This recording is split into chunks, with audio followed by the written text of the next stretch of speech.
मी आता कुठे उभा आहे? इथं जवळ-जवळ एक 80 फूट उंच टाकी आहे. या टाकीवरती बल्लाळवाडी तालुका जुन्नर येथील एक शेतकरी आंदोलनाला बसलेला आहे. आज सकाळीच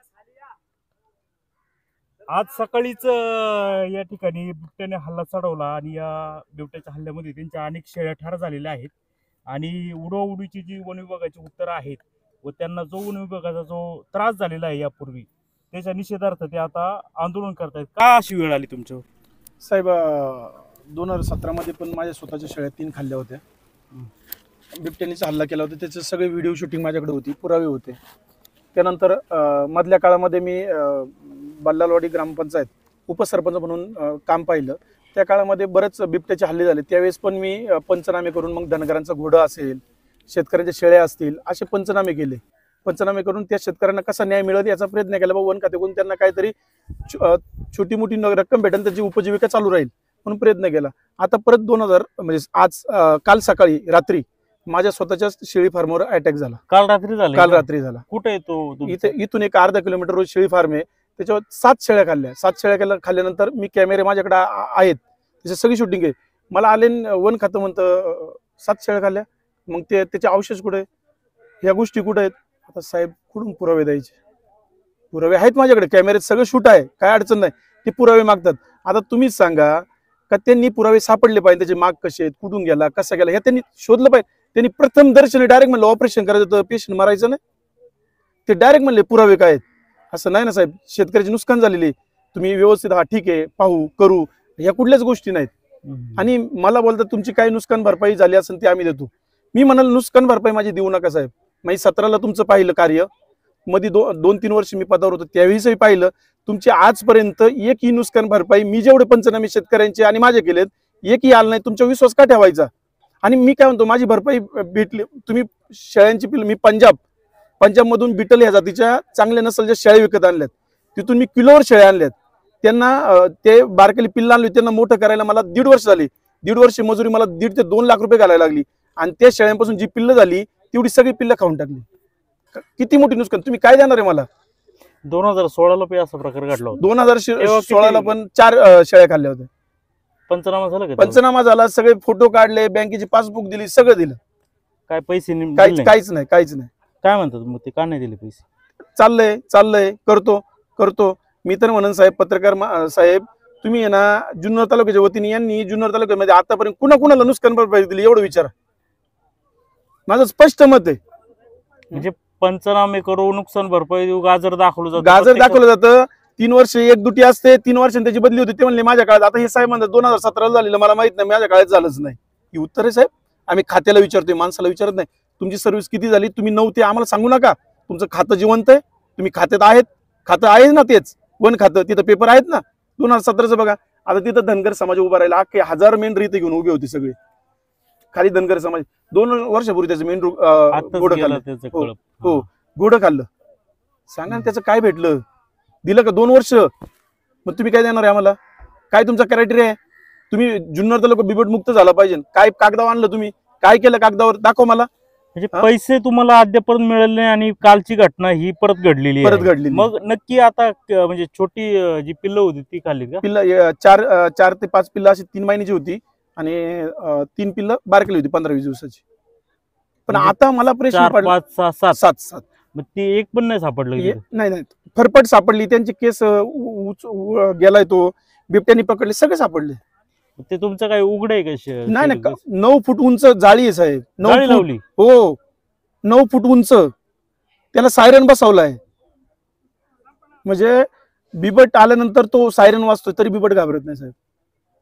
सगळं केलंय. वाजलं का साहेब? वाजला ना, कॅमेऱ्यात शूट आहे सगळं.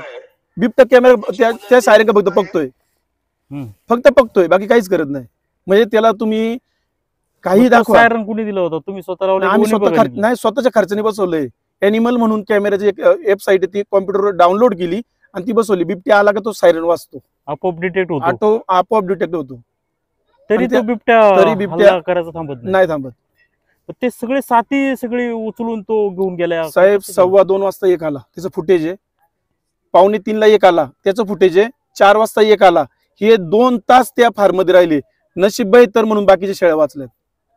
तुम्हाला कसं कळलं? तुम्ही कुठं किती लांब राहता साहेब त्याच्यापासून? तिथून आम्ही जवळच्याच अंतरावर राहतो.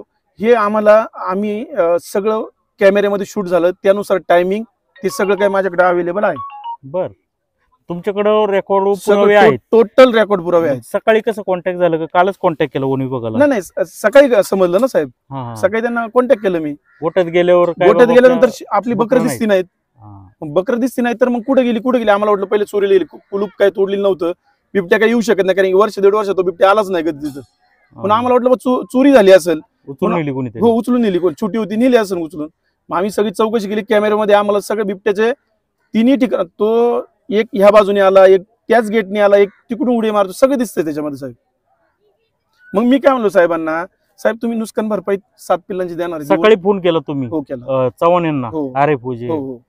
मग आता ते आले लगेच? ते 1-1.5 तासाने आले. हा, मग काय झाली चर्चा? 1-1.5 तासाने आल्यानंतर त्यांनी पाहिलं सगळं, मला बाबा सांगितलं असं असं असतं, असं असं. त्यांना एक कन्सेप्ट आवडली का बाबा तुमच्या कॅमेऱ्यामध्ये कसं काय अलार्म वाजला, किती खर्च केला? म्हणलं 20,000 रुपये साहेब कॅमेरे बसवले.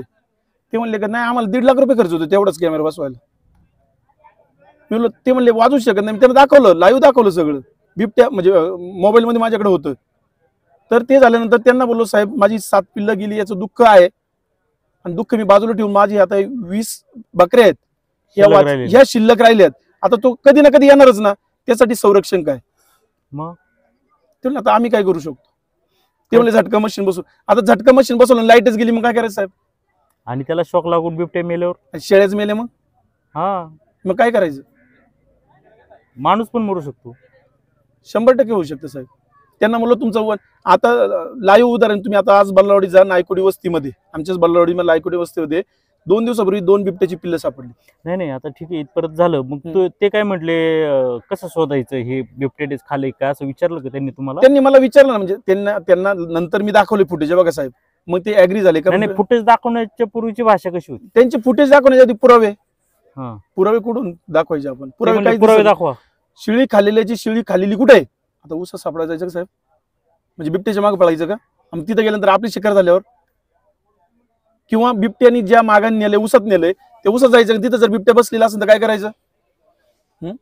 पाठीमाग सगळं ऊस आहे. ऊस दिसतोय इथंच. आणि हो, सगळं ऊसच आहे. किती बिबटे आहेत तुमच्या या परिसरात? साहेब माझ्या अभ्यासानुसार या बल्लालवाडीमध्ये कमीत कमी या 2 ते 3 एकरच्या अंतरामध्ये कमीत कमी 20 ते 25 बिबटे आहेत. अरे बापरे. वन टाइम एका कोपऱ्यामध्ये 3 बिबटे आहेत साहेब. सांगतो 400 का 300 बिबटे आहेत फक्त तालुक्यात. काय बघा, सर्वे करा म्हणा. चुकीचा सर्वे. जाणीवपूर्वक माहिती दडवली जाते. 100%. आता ती आपला मुद्दा होता की तुम्हाला अगोदर ते म्हणले पुरावे दाखवा. तुमचं काय हुज्जत झाली की त्यांच्यासोबत? हो, थोडीशी झाली, चकमक झाली जरा. म्हणलं पुरावे आम्ही काय दाखवायचे? आमच्या शेळ्याला दे, आम्हाला वाटतंय तुम्ही पुरावे सापडा ना. तुम्ही वनपाल म्हणून काम केलेलं आहे, तुम्हाला ते प्रशिक्षण दिले, तुम्ही पुरावे सापडायचे ना. आपण डॉक्टरला म्हणतो पोटात दुखतो, तो म्हणतो ऑपरेशन कुठे करायचं? डॉक्टर विचारतो का आपल्याला? डॉक्टर चेक करतो. मग यांनी चेक केलं पाहिजे ना. ते आलेला डायरेक्ट म्हणतात तुमच्या पुरावे काय? ही उत्तर नाही साहेब. अरे बाप, ही उत्तर नाही ना. अवघड अनुभव आहे तुम्हाला. आणि मग ते जेव्हा तुम्ही दाखवलं ते फुटेज, मग विश्वास बसला त्याचा? पण त्याच्यामध्ये काय झालंय साहेब, फुटेज आपला एक कॅमेरा बसवलेला आहे समोर, तो त्याच्यामधून एक बकरून येताना दिसतंय. बाकीचे 6 बकऱ्यांचं काय? त्याचे पुरावे नाहीत ना आपल्याकडे. परत पुरावे मागतील तुमच्याकडे? पुरावेच मागणार ते.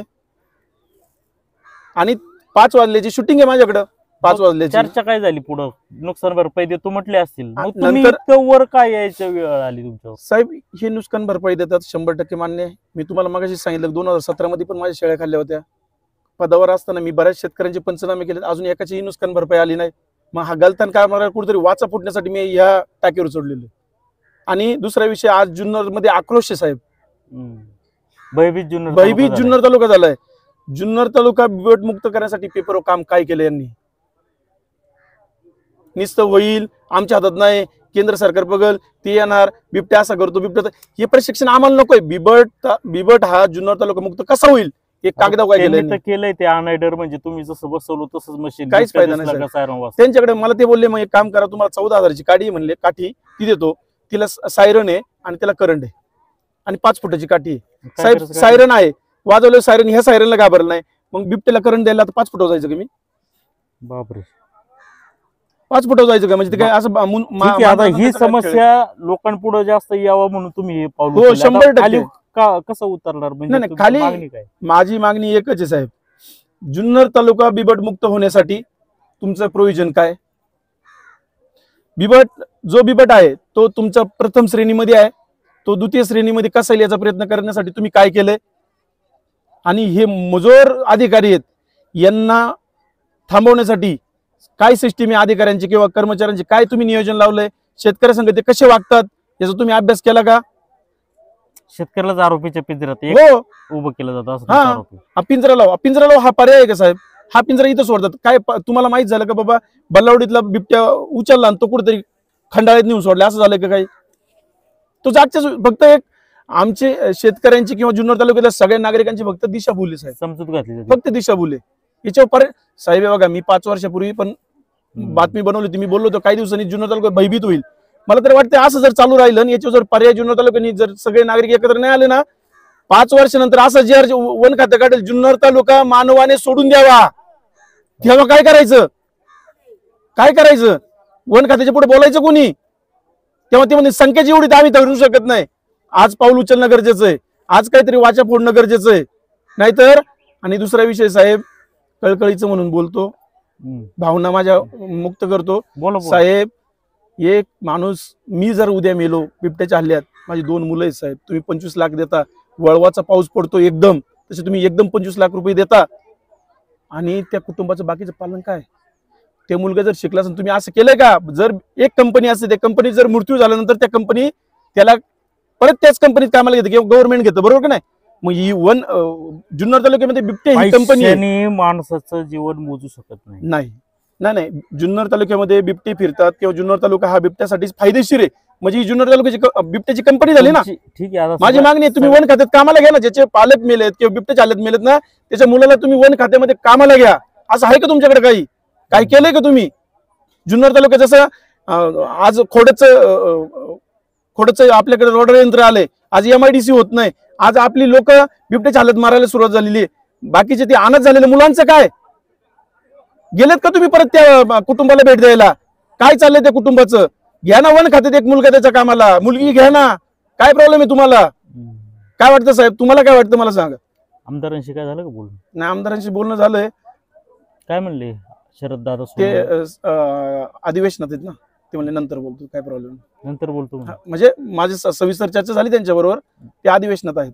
सविस्तर काय बोलले? नाही, त्यांना बोललो असा हल्ला झालेला आहे. ते काय म्हणले? मग त्यांनी बोलले, मग आवाज उठवला मी आंदोलनामध्ये, अधिवेशनामध्ये. ते जवळजवळ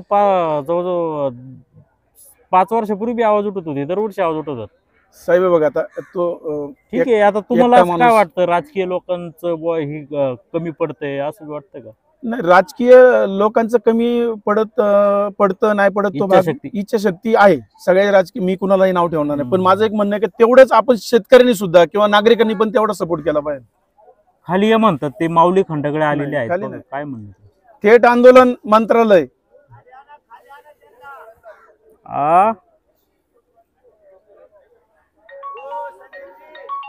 हा बळा.